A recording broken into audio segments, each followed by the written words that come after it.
let me be completely honest from the very beginning. What we are watching today is not just a trade disagreement, it is not a temporary conflict, and it is certainly not a misunderstanding. What we are witnessing is the slow collapse of a global trade system that Washington believed it would control forever. China did not panic. China did not hesitate. China simply adjusted.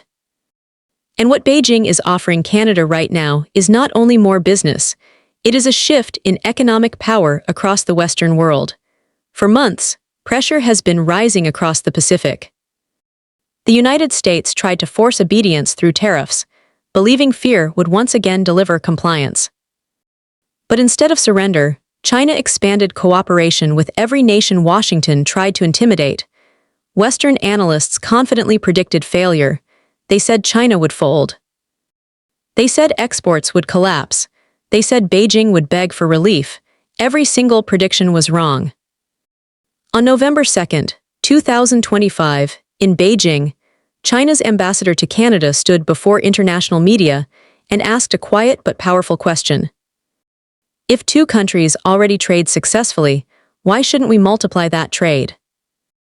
In geopolitical language, this meant something very simple. The era of unquestioned American economic dominance is ending, and everything that followed confirmed it. China proved something Washington has forgotten.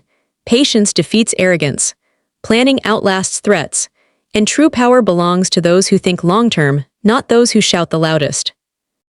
Almost unintentionally, Canada has now become the most strategically valuable trading partner in North America. Look at the data. Chinese exports to the United States dropped by 27%.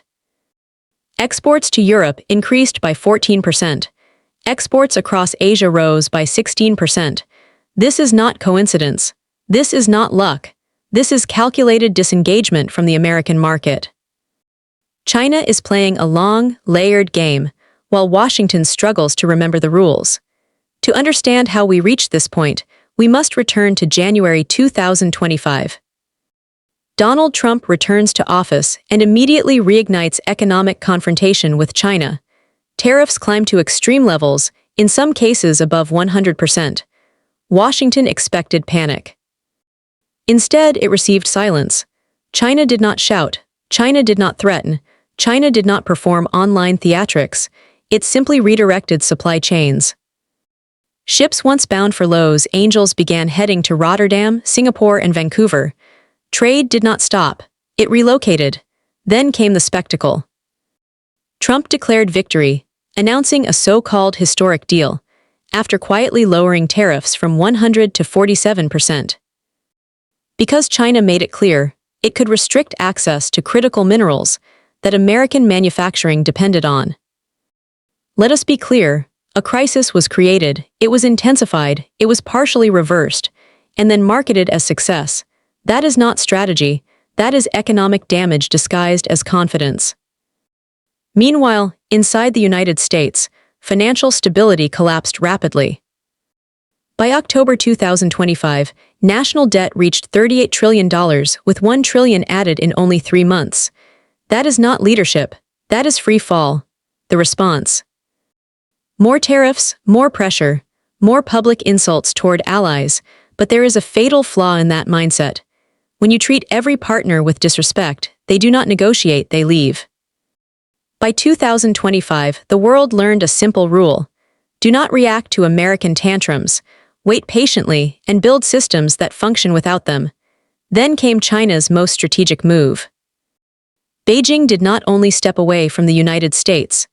It approached America's closest trading partner, Canada, with an offer Ottawa could not ignore. When the Trans Mountain Pipeline opened in 2024, China immediately became its largest customer. For years, China bought almost no Canadian oil. Then suddenly, the graph changed direction. Canadian oil exports to China climbed steadily, while American purchases declined sharply. This was not convenience, it was intention. China was sending a message: if Washington wants conflict, Beijing will invest elsewhere. Oil was only the beginning. China's ambassador publicly stated that China is prepared to triple trade with Canada. Not double, triple. That is not symbolism, that is restructuring. At the same time, Washington told Canada it did not need its cars, its milk, or even its partnership. Jokes about annexation followed. That is not diplomacy. That is coercion. China, in contrast, said calmly, "We will buy what America rejects, and we will pay fairly." Prime Minister Mark Carney met with President Xi. Ottawa signaled readiness to repair tensions. Canada announced a goal to double non-American exports. China responded with one word, "Why not triple? This is not theory, it is happening now." While Washington debates whether Canada is a threat, Beijing is building the economic future of North America.